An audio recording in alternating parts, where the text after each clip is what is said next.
Hi, Misha here, and I guess I'm bringing my little bit of a vacation to an end because it's time to talk about the Stargate Diecast model collection. And this collection really seemed like it was going to be a dud because really the only one that was released in numbers at all was the BC-304 Daedalus. Not long after Eaglemoss was in trouble and went out of business, they did release some gold death gliders and motherships, but in much smaller numbers than they normally would have. When Master Replicas took over, they re-released some of the other ships, and they did get us the F-302. But it was still on an Eaglemoss branding. It's just not ever released before. And then they announced that they would be continuing this series and doing at least 12 editions, which makes it a lot more interesting. And even when the BC-304 came out, a friend and someone who helps me at work asked, what about the BC-303? You got the 304, why not the 303? The Prometheus. And this just came out at the beginning of 2024. Pre-orders were around Thanksgiving of 23. And I've had this a couple of weeks, but just haven't had time to really knock it out. I wanted to do it justice and not rush it. Interestingly, this is still in an Eaglemoss branded box. And so I don't know if the models were still made under Eaglemoss, at least initially the orders were placed. Probably. But yeah. How many unreleased ships did they have? So we're going to look at the model, compare it with the Daedalus, and of course talk about its place in history. The Daedalus represents kind of, well, the Daedalus class. The Daedalus, the Odyssey, represent the lighter third of SG-1 and the early to middle part of Atlantis, and of course the short-lived Stargate universe. The Prometheus, though, very much shows the mid era of SG-1. From the very beginning of Season 6, at least it's mentioned, to when we lose it halfway through Season 9 or so.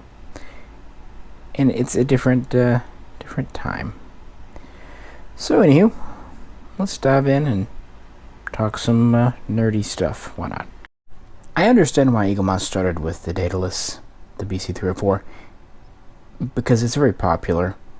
But it was really the best, the ultimate, the most advanced Earth ship.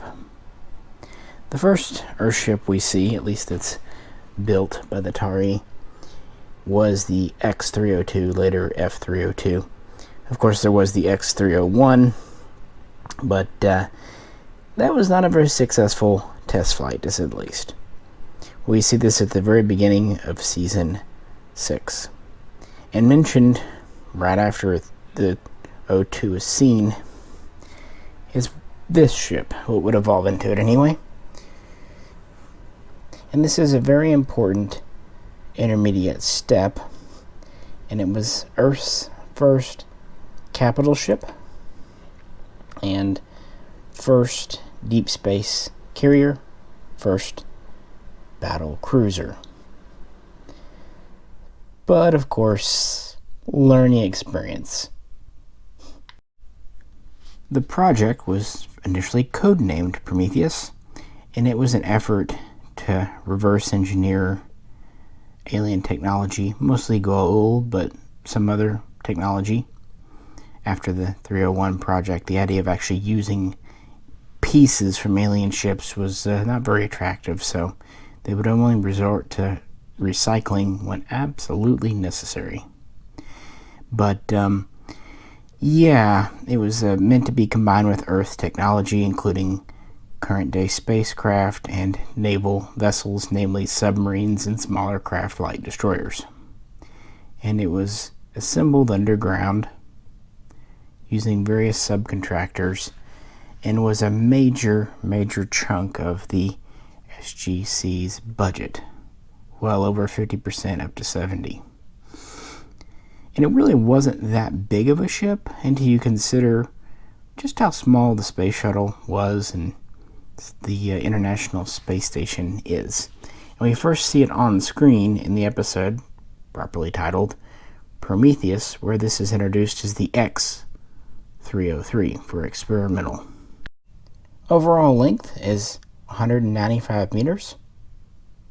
Width between the pods is 80 meters. And height, including the tippy top of the superstructure, is 65 meters. And it had a total of 17 decks, although some were rather small, engineering decks, that kind of thing. But this still gives us roughly 4 meters per deck, so roughly 12 feet. That's plenty of room for decks and floor. And anyway, inside it was pretty cramped. Again, kind of submarine-esque. More exposed conduits, piping, somewhat cramped quarters. And so, yeah, it would not surprise me at all if the height of the ceilings were well under 7 feet. In some places, at least, maybe under 6. Kind of further supporting the size, it only seemed to have a crew of about 115, although it could carry more passengers. And it could be operated by as few as 20 for a sustained period of time, or even 4 in an emergency for a short period. So if it were a much larger ship, it just couldn't. But again, when we see it in Prometheus, it's still under construction. Some of the anti-grav systems even aren't functional yet. But thanks to a leak, a reporter crew comes on board because reporters are bad news in any universe. And this leads to Q from Next Generation commandeering the ship and screwing up the hyperdrive and getting everyone lost, and it's a whole bad thing for everyone. That's because instead of using an Aquila powered hyperdrive or something else, they use this new fangled Quadria. And it turns out to be rather unstable, something they already kind of had a hint with the original X-302. Now, I'm not going to recount the whole thing. This is in 8-9 episodes of SG-1. It's a thing. But this misbegotten adventure would lead to some Asgard intervention and the ship's first real mission and then first official shakedown cruise. And it already started to get some Asgard upgrades. They would first boost the human technology engines. We had thrusters. We had sublight engines. And like I said, we had an interesting hybrid hyperdrive. The shielding, which the Asgards also boosted in the beginning, was very much a reverse-engineered Gould system. And as for weapons, well, those were really more human. It had 12 vertical launch, although in space, I guess there's no technical vertical, missile silos. They each had conventional or nuclear cruise missiles, warheads, but they were enhanced with Naquita, something we learned all the way back in season 1. Oh, heck, we learned even in the movie, for that matter, coming back to think about it. Adding, quote, that mineral they mine to a human nuclear weapon really ups the yield. And those were done. The idea was to defend Earth against a Hotak, which is really the primary focus of this ship. It was to be the flagship of the Earth Defense Fleet, the Office of Homeworld Security, and meant to break the back of a standard Gould Hotak. For defense against smaller fighters and medium-class ships, it had a dozen very rapid-firing railguns, presumably firing depleted uranium rounds or high explosive rounds. So 16 missile tubes and 12 missile tubes and 16 main railgun batteries. Not a huge deal, but then again, how many guns do we put on the space shuttle?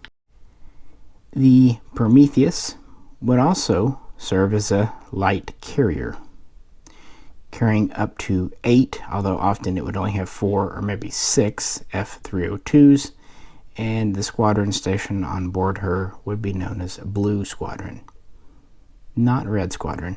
Very unfortunate. It could also have other ships dock with it, but they had to be pretty small, things like Death Gliders. Where is the F-302 bay? Let's put a pin in that, because it's actually a question I'm going to ask you. But we can talk about where we do know some things are at. Let's take it off the stand now. It clips in the back, unlike the Daedalus.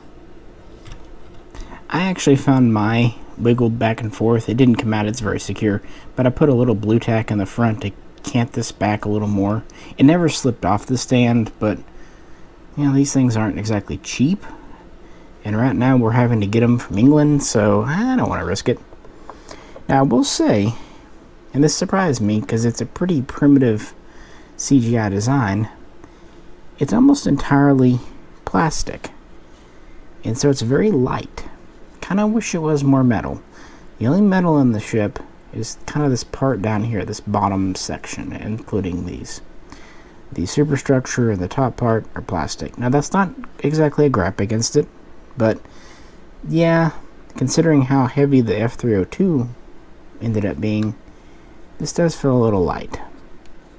But oh well. The Prometheus has always been criticized for its construction and looks in the first place. Let's start in the rear. We have the main thrusters, sublight engines in the back. They were capable of achieving half the speed of light in short bursts, emergency thrust or military thrust, or up to a quarter speed of light in more sustained periods. There were also maneuvering thrusters and deceleration thrusters, because this did dock on a planet's surface in an atmosphere and take off from an atmosphere. In fact, it could go from its docking bay, docking berth on the surface into full orbit in about 30 seconds. And then once there, it could use emergency thrust to really get to anywhere in orbit to respond to an attack. Again, part of its whole mission, really. But of course, it also had that Naquadria hyperdrive, which if it had worked, might have given them an edge up over Goa'uld hyperdrive systems. As it happens, on its second mission, the Naquadria hyperdrive, which had already had issues from the very beginning, was permanently lost, and that actually caused it to have to limp back using a much too small hyperdrive from an Alcash. In the episode, they actually say the Alcash has about 1/10 the volume of the ship here. So that explains why it wasn't really good. And with that underpowered system installed for FTL travel, it was pretty much consigned to defending the Sol system or nearby for a bit. I should mention, too, that this was put under construction in 2002, known as the X-303, the Prometheus project, and despite Colonel wanting to call it the Enterprise, it was just decided to call it the Prometheus in 2003, when after its initial testing, it was redesignated after experimentation the BC-303 for Battle Cruiser. Although I like Deep Space Carrier more, it sounds cool. So it went into full service by 2003, for what it's worth. Don't you remember that? The Iraq War and the U.S. Air Force's very first starship. Yeah. Where were we? Oh yeah, where things are at. Well, in the back here, towards the rear, there are comms arrays to communicate outside with either Earth forces or aliens. and it had an early version of Skype, but on the other hand, inside it actually had wired telephones, I guess taking a nod from the Galactica. These pods, or nacelles, were meant to house part of the hyperdrive system, with their ends actually being part of the deceleration system for getting in and out of atmosphere.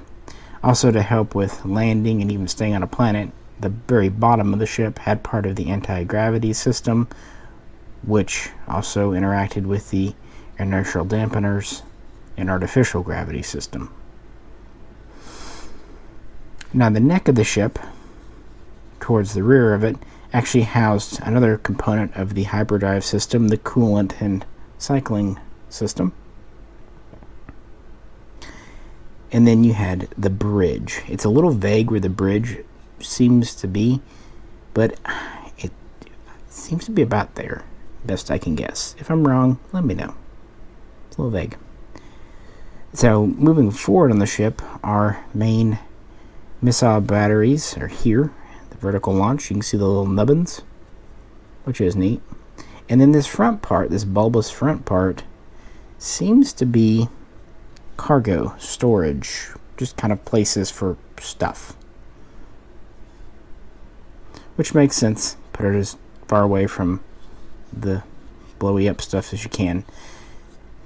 And of course there were crew quarters, mess halls, a small infirmary, and even escape pods, what have you. The sensor systems, most of the computer systems, were either straight just human, or Goa'uld influenced human, or reverse engineered Goa'uld. Although it did have a ring system for transportation, which was used by the Goa'uld and copied by them, but originally developed by the Ancients, which were the ones that the Goa'uld themselves frequently copied. So some of the tech can really be traced back to the Ancients, give or take 1,000,000 years, or 10,000 years if you want to be Atlantis. Interestingly, early on, it's not really mentioned where the F-302s would be, or if it would even carry them. But we do see it carrying F-302s. And by Season 9, we see them actually launching from the engine nacelles. Retroactively, it seems like these were kind of made into the fighter bays. So 4 per bay. I'm not sure I like that. On the one hand, it does make sense that they'd be kind of low on the ship for being on the ground, be easier to get to out of. But to my mind, if you're going to do it, either do it in this front module or above the bridge in this kind of rear tower structure. It would seem to me there's at least as much room up here as in either of these, because these are so flat. There's not a lot of verticality. This is taller. Also, if you're only going to have 8 ships, why split them up across your ship? Makes more sense on the Daedalus because it carries twice as many. I don't know. Again, it's a bit of reworking of the model in the real world. In universe, anyway, it carries up to 8 fighters, and we know that. Where they launched from doesn't really matter. I mean, look at some of the VG effects that the Galaxy-class Enterprise suffered through, including firing phasers from its photon torpedo tube. So, what the hell? Whatever. Over its time in Tari service, and helping the Asgard out more than once, it actually acquired a fancy new Asgard hyperdrive system to replace the laughable Alkesh one. It also went from Asgard improved Goa'uld pattern shielding to an actual Asgard shield generator, and it even obtained an Asgard beaming system, although when it got that, it did not also get the Asgard sensor package to go along with it, because the Asgard were apparently the ultimate in DLC traders. Okay, we'll give you a bit now, but more when you help us later. It continued to receive upgrades from them throughout its time. I think even towards the end it even had Asgard beam weapons, but I might be misremembering. Let me know. I don't believe this was ever powered by ZPM, or ZPM, if you will. And it actually was quite a rival to a standard gold Hatak, although not one of Anubis's, and it certainly had met its match with the Ori, encountered in Season 9 and 10, and that's actually where it was ultimately destroyed by one of their satellites, taking its third captain, Pendergast, with it. And that was the end of Prometheus. Now, they had planned to make several BC-303s, and they even gave the design specs for it and the F-302 to the Russians, and the Russians would build F-302s, but because technology moves on, they never would do their own 303, and in fact, Earth would never do a sister ship either. But she did have a sister ship planned, known as the, well, Daedalus. But our Daedalus here looks rather different. Even though this video is on the Prometheus, not the Daedalus, I wanted to bring it out for a second because there has been, in recent years, a size debate about this ship. Is it 225 meters, give or take, long, or 650? And frankly, both sides have good reasons. The truth is, it's science fiction, and it's inconsistent. However, honestly, I think studying the Prometheus gives us a decent answer, and it's actually why I'm one of the ones in the camp of little shipper, little Daedalus. There's a good consensus that the Prometheus is, like I said, under 200 meters long, 80 meters wide, 65 meters tall. Some might argue, but that really does seem to be confirmed. And a crew, 115 again. And 12 missile silos, 16 railguns. Okay, got it. And 8 F-302s.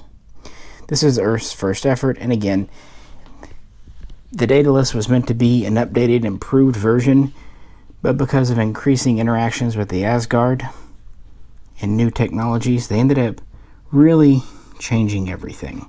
Really getting away from Gould technology. By this point, they had true Asgard transporters, shielding, hyperdrive, even computer tech, and eventually even Asgard beam weapons. So it makes sense that it would change. But it also makes sense that for their next effort, they would go bigger, but marginally so. So I think the 225 long and roughly 95 wide and roughly 75 tall meters again is a nice progressional improvement. And also considering we see that this has a crew of about 200. So yeah, more crew. But if it's 650 meters, that's as long as Enterprise D. And that means it would be, several hundred meters wide as well. This would be a very cavernous ship with only 200 people on board. And when we see it inside, it's pretty cramped. Maybe not quite as cramped as the Prometheus, but pretty cramped. Which makes sense because the sets used for Prometheus were dressed back and changed a bit to become the sets for Daedalus, Odyssey, Apollo, Goryev, Sun Tzu, all the Daedalus classes. So I just don't see how a ship as massive as 650 meters could really work. And I know there's studying of the CGI models and all that. The thing is, I tend to look more towards how the writing treats things.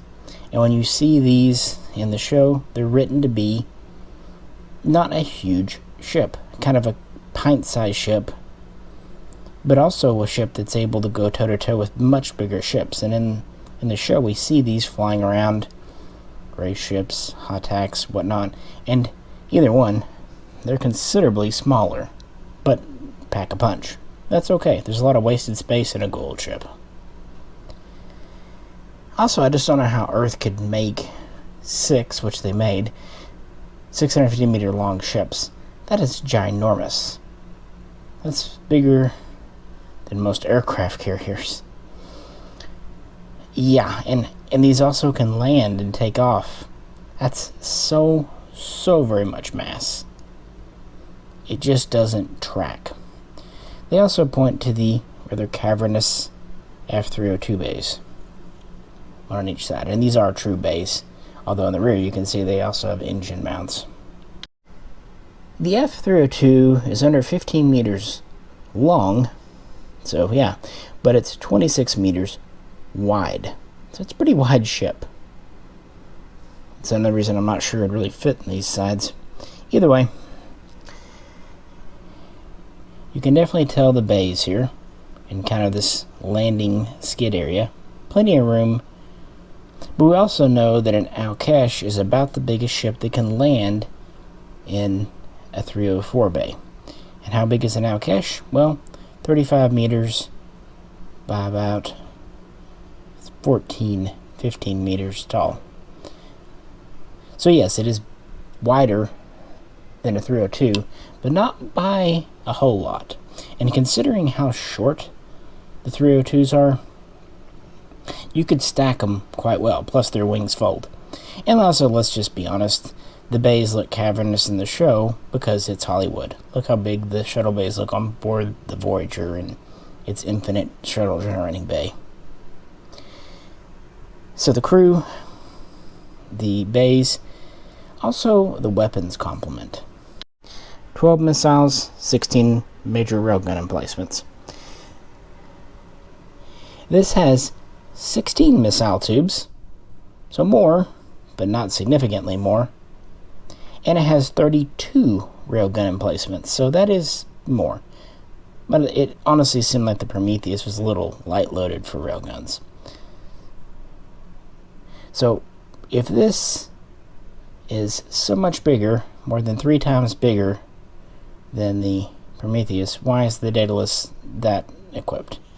It just, again, the writing and those other specs don't play nice. I've tried to find just how many decks the Daedalus had, but I couldn't find any source that really talked about it, so I tried, I'm sorry. But speed and everything seems pretty commensurate. If we look at the sublight light drives, they seem pretty much the same. Again, inside the same sets, just redressed. Of course, it's a much more detailed model because this CGI appeared in 2005 instead of 2002, and in the real world, 3 years did a great deal for TV CGI and budgets. At the end of the day, it's fiction. This is just a fun mental exercise. Even at 225 meters, keep in mind the original Constitution-class Enterprise was under 300 meters. Although, fun fact, originally Gene Roddenberry wanted to make it 200 feet long. That would have been a tight ship. Anyway, back to Prometheus. Put her back on the stand. What do I think about it? What do you think about it? I definitely know it is a love it or hate it ship, and it was also designed on a Sci-Fi Channel budget right as they took over the SG-1 series from Showtime, which ended in Season 5. And yeah, CGI, while it was much improved in 2002, still had a ways to go. But also I think even in universe, they wanted to make something that looked a little clutched together. A little crude. And I'm going to be honest, when I opened this package up, keep in mind, one reason I really was interested in the Stargate series from Eaglemoss, I had no idea what any of these ships look like. When I first opened this up, I told my wife, this is not what I was expecting. I was kind of expecting maybe like a Daedalus cut in half or something, I don't know. And you can see some basic lines with the head, the neck, the pods, be they engine or shuttle bays, fighter bays. It doesn't matter. You can see the basic lines, but boy howdy is it different. And I do like the fact that it doesn't have a bunch of sticky outy bits. It's a very smooth ship. In some ways, this is much more believable as a ship that would enter and exit an atmosphere. And it definitely looks like race's first attempt at an interstellar craft, whereas the Daedalus is a pretty huge leap forward, both in terms of the CGI model and the technology in the show. In fact, arguably, by the time it gets the ultimate Asgard soup up, the Odyssey, and by extension the Apollo and General Hammond, might be the strongest ships in the galaxy, with the Asgard gone and the Ori dealt with. Hard to say. But, what would have happened if the Prometheus had not come along? And this was Stargate SG-1's kind of effort to pay off their previous seasons. You see them finding technology, and here it's on display. Something Voyager, I wish, had done more. Voyager found a lot of technology throughout its show, but you rarely saw them reuse it. Well, here, you saw a lot of that stuff pop back up. And I think it wanted to show that the energy, the money, and yes, the loss of life, the threats to Earth were worth something. It was kind of Earth's payoff, well, along with the F-302. And I did like the fact that the show ultimately drove home the point that it wasn't just a U.S. thing. It involved Russia, although early on rather reluctantly, and eventually China and other nations beside. I like that it did evolve into very much an international thing, which is quite realistic.